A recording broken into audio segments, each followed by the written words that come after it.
Guys अब मैं बात करने वाला हूँ लार्ज इंटेस्टाइन के बारे में। अगर मैं बात करूँ तो ये क्या होता है, हमारे पूरे गैस्ट्रोइंटेस्टाइनल फेज के ये सबसे लास्ट पाए जाते हैं। मीन्स यहाँ पर हमारा फुली डाइजेशन कंप्लीट ही हो जाता है और इसके बाद जो बचता है वो वेस्ट मटेरियल ही होता है। अगर हम लार्ज इंटेस्टाइन की बात करें तो इसको लार्ज वेलो के नाम से भी जाने जाते हैं, ठीक है। अब इसमें क्या होता है कि जनरली हमारे जो वाटर बच जाते हैं उनका यहाँ पर ऑब्जॉर्प्शन भी कह सकते हैं, ठीक है।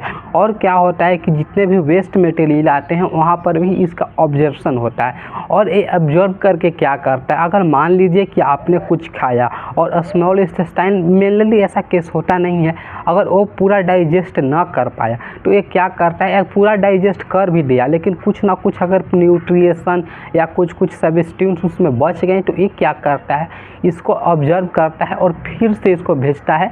मीन्स रीडाइजेशन का ये प्रोसेस भी करने का प्रयास करता है, ठीक है। और यहाँ पर क्या मेनली जो होते हैं हमारे वाटर और साल्ट का ऑब्जर्प्शन होता है। अब ये क्या करता है, दोनों को ऑब्जर्व करके जो यूजफुल है उसको तो रिसाइकिल के लिए भेज देगा, लेकिन जो यूजफुल नहीं है वो क्या करेगा, हमारे एनस के थ्रू बाहर निकलवा देगा, ठीक है। यूरिनी ग्लैंड के थ्रू यूरिन के फॉर्मेशन करके और वहाँ से हमारे निकाल देगा, ठीक है, यूरेथ्रा के थ्रू। वहीं दूसरी तरफ मैं बात करूँ कि जो हमारा फूड होते हैं उसमें भी कुछ अगर ऐसे सब सब्सटेंस है जो यूजफुल का काम है तो उसको रिसाइकिल के लिए भेजता है, लेकिन जो नहीं बच गए हैं उन्हें क्या रेक्टम में स्टोर करवाता है, रेक्टम के बाद एनस के थ्रू निकलवा देता है, ठीक है। इसी को हम मोर इन्फॉर्मेशन बनाने के लिए हम इसके बारे में जानते हैं कि किस सिस्टम होता है, कौन से वेन्स होते हैं। तो फर्स्ट की मैं बात करूँ कि किसका पार्ट होता है, तो ये डाइजेशन का पार्ट होता है, इसलिए हम लोग गैस्ट्रोइंटेस्टाइनल ट्रैक्ट के नाम से भी इसको हम जानते हैं। मीन्स इसका पार्ट होता है। गैस्ट्रोइंटेस्टाइनल ट्रैक में जितने भी इंटेस्टाइनल के भाग आ गए वो सब ट्रैक में आ गए और ये भी हमारा उस ट्रैक या ट्यूब का हिस्सा है, इसलिए हम लोग गैस्ट्रोइंटेस्टाइनल ट्रैक में इसको रखते हैं। अब मैं पार्ट की बात करूं, अब मैं सिस्टम की बात करूं तो एक किस सिस्टम में होता है, हमारा डाइजेस्टिव सिस्टम में होता है। कभी आपने इसका रोल रिप्रोडक्शन पे देखा है? नहीं ना, तो हमारे डाइजेशन में होता है, ठीक है। उसके बाद की मैं बात करूँ तो यहाँ पर आर्टरीज मेनसेंट्रिक आर्टरीज फर्स्ट हो गए हमारे, second inferior mesenteric artery second, ileum mesenteric artery third. अब वेन की मैं बात करूँ तो superior and inferior mesenteric vein पाए जाते हैं, ठीक है। वहीं आइए अब लिम्फ की बात, इन्फीरियर मेनसेंट्रिक लिम्फ नोड्स पाए जाते हैं, ठीक है। ये हमारे कुछ एक्स्ट्रा इन्फॉर्मेशन के लिए हो वाला हूँ। इसके स्पेसिफिक स्ट्रक्चर की मैं बात करूँ तो मैंने पहले भी बता चुका हूँ। इस आप फिगर को देख रहे होंगे तो एक बहुत ही पतली लाइन जो बीच से गुजर रहा होगा उसे हम लोग कोनल के नाम से जाने जाते हैं, ठीक है। और एक कोनल आपको जो बीच में होगा उसी को कहते हैं, ठीक है। ये सबसे बड़ा पार्ट होता है हमारे, ठीक है। इसको भी फर्दर डिवाइड किया जाता है हालांकि। अब आइए ये क्या करता है कि जो हमारे लार्ज इंटेस्टाइन होते हैं वो क्या करते हैं, प्रतिदिन 1.5 लीटर जो वाटर होता है यहाँ पर एब्जॉर्प्शन का प्रोसेस होता है। मैंने पीछे ही बताया कि क्या करता है, साल्ट और वाटर को सॉलिड मटेरियल में से एब्जॉर्ब करने का काम करता है। मीन्स एब्जॉर्प्शन का प्रोसेस यहाँ भी हो रहा है टेक प्लेस। उसके बाद की मैं बात करूँ कि एक सबसे इम्पोर्टेंट कि ये जो होता है साइज इसका डिफ़र करता है, ठीक है, या तो वेट के अनुसार या तो हाइट के अनुसार। मैं यहाँ पर एवरेज की अगर बात करूँ तो 65 इंच होते हैं, वही सेंटीमीटर में बात करूँ तो 166 सेंटीमीटर। अब ये हमारे मेल और फीमेल में भी डिफ़र करते हैं, सोचने वाली बात है। यहाँ पर अगर मैं बात करूँ मेल की अगर बात करूँ तो 80 सेंटीमीटर से, जो कि सबसे छोटा है, और सबसे बड़ा क्या होता है 313 सेंटीमीटर। इन दोनों के बीच में हमारे जो कोनल होते हैं वो लाई करते हैं, ठीक है। उसके बाद ये तो हो गए मेल के लिए। अब फीमेल की मैं बात करूँ तो 80 सेंटीमीटर से 213 सेंटीमीटर तक, सोच रहे हैं ना, 100 का अंतर भाई, ये हमारे फीमेल के लिए होता है। फीमेल फॉर ए रीजन में डिवाइड किया गया है। मैं अगर फिगर बनाने का प्रयास करूं तो कुछ इस प्रकार से बन रहे होंगे, ठीक है। अब मैं बात करूं कि जो हमारा यहाँ से जो यहाँ तक के रीजन है इसको हम असेंडिंग कोनल के नाम से जानते हैं, ठीक है। और वही जब यहाँ से यहाँ की मैं बात करूँ तो ये देख लीजिए, ए और ए हो गया हमारे ट्रांसवर्स, एक इस तरह से सरफेस बन रहे हैं, ठीक है। इसीलिए इसका ट्रांसवर्स कोनल के नाम से जानते हैं। अगर मैं इसको इधर से देखूँ तो ये हमारे लिए राइट हो गया, इसीलिए इसको राइट कोनल के भी कहते हैं। और मैं इधर से देखूँ तो ये हमारे लिए ये लेफ्ट हो गया, इसलिए हम इसे 3 नामों से जानते हैं। ट्रांसवर्स कोनल भी सेम होते हैं, राइट कोनल भी सेम होते हैं, लेफ्ट कोनल भी सेम होते हैं, ठीक है। मैंने असेंडिंग मीन्स जो ऊपर जा रहा है वो असेंडिंग, और जो इधर जा रहा है लेफ्ट राइट या ट्रांसवर्स। फिर अब ए हो गया तो हमारा एक नीचे की तरफ जा रहा होगा, वो हमारा हो गया डिसेंडिंग कोनल। और लास्ट में कुछ कनेक्टेड होते हैं, यहाँ पर ये हमारे हो जाते हैं सिमोइड कोनल, ठीक है।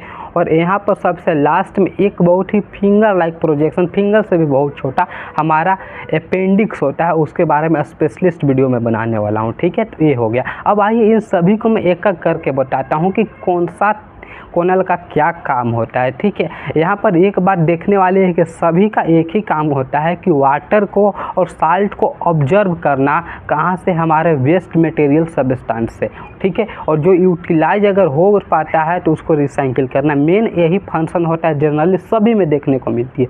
अगर हम फर्स्ट की मैं बात करूँ असेंडिंग कोनल की अगर मैं बात करूँ तो हमारे सबसे फर्स्ट जो होते हैं, यहाँ से हमारे शुरुआत होता है हमारे लार्ज इंटेस्टाइन का। और ये क्या करता है, जनरली हमें देखने को मिलता है कि ये 20 सेंटीमीटर या 8 इंच का होता है। फंक्शन रिमेन सेम, ठीक है। तो ये हमारे कुछ थे, इससे ज़्यादा नहीं है। इस वर्स की बात करूँ तो ये सबसे सेकंड जो होते हैं वो हमारे डाइजेशन में मदद करता है, जो कि लार्ज इंटेस्टाइन का पार्ट है। इसका मैं अगर साइज़ की बात करूँ तो 12 सेंटीमीटर टू 18 सेंटीमीटर ये वेरी करता है, ठीक है। उसके बाद की मैं बात करूँ डिसेंडिंग कोनल, डाउनवर्ड की तरफ होता है। इसका मैं बात करूँ तो सेम फंक्शन होता है, फंक्शन सभी का सेम होता है भाई, ये कन्फ्यूजन नहीं होने का।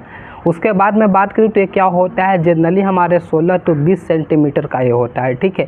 एट द लास्ट हमारे जो सिमोइड कोनल होते हैं, उसके सिमोइड कोनल के नाम जो होते हैं, सिमोइड मीन्स इस शेप्ड ही होता है, ठीक है। ये क्या करता है, हमारे जो प्रेशर होते हैं रेक्टम में जाने से पहले उसको मेंटेन करने का काम करता है, ठीक है।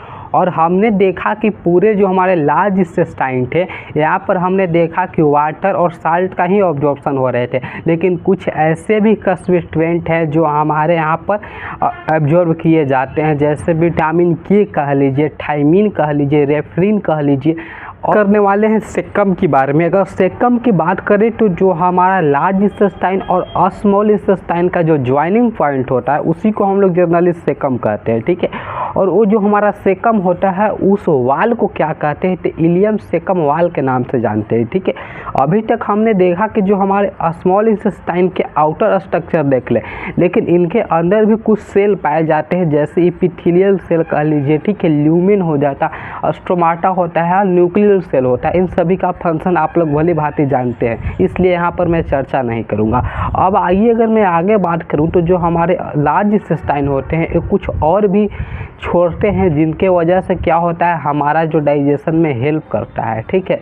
अब मैं बात करूँ तो यहाँ पर K+ आयन और Cl- आयन छूटते हैं, जो कि हमारे रिसाइकिलिंग में मदद करते हैं। पीछे मैंने एक्सप्लेन किया है किस प्रकार से।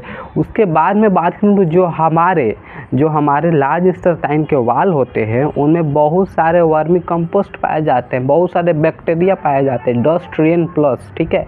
अब इन बैक्टीरिया के पाने और ना पाने से क्या फ़र्क है, इसी की हम लोग गट फ्लोरा के नाम से भी जानते हैं, ठीक है। ये जनरली क्या करता है कि जो हमारे डाइजेशन होता है, ठीक है, और वेस्ट मटेरियल निकलता है, अब उसको अगर हम लोग डायरेक्टली इन बैक्टीरिया के थ्रू नहीं, डायरेक्टली अगर मैं बाहर निकालना चाहूँ तो लगभग 1 घंटा आपको बाथरूम में समय बिताना होगा, ठीक है। लेकिन उसी को जब ये बैक्टीरिया सिम्बायोटिक रिलेशनशिप बना लेते हैं तो क्या करते हैं, यहाँ पर देखिए, सबसे पहले तो सिम्बायोटिक रिलेशनशिप बना के जितने भी हमारे वेस्ट मटेरियल होते हैं उनको इनगल्व करते हैं, सबसे आएंगे एक खा लेते हैं, ठीक है। और वो एक खाने से क्या हुआ, इनका भी पेट भर गया, हमारा भी पेट साफ हो गया, दोनों प्रोसेस हो गया स्मॉल लार्ज इंटेस्टाइन में, ठीक है। अब यहाँ पर क्या होता है, जैसे ही इन्वॉल्व कर लिए, ये क्या किए कि कुछ जो इनके लिए था ये ऑब्जर्व कर लिए, अपना बढ़ा लिए, ठीक है। ये बैक्टीरिया जो होता है हमारे शरीर के लिए लाभदायक ही होता है, आप ये नहीं समझना है कि है तो ख़राब नहीं है, लाभदायक ही होता है, ठीक है। अब मैं बात करूँ कि ये क्या करते हैं, फिर उसी को ये एक्सक्रिएट करते हैं, ठीक है। और जो आपने खाया तो कुछ आप खाते हैं इतना उतना ही थोड़ी है, ठीक है, ये बात है, लेकिन वो भी उतना ही हो गया, तो वो उतना करता है तो वो स्मॉल अमाउंट में रिलीज करेगा, ठीक है, वो रिलीज करता है। जो आप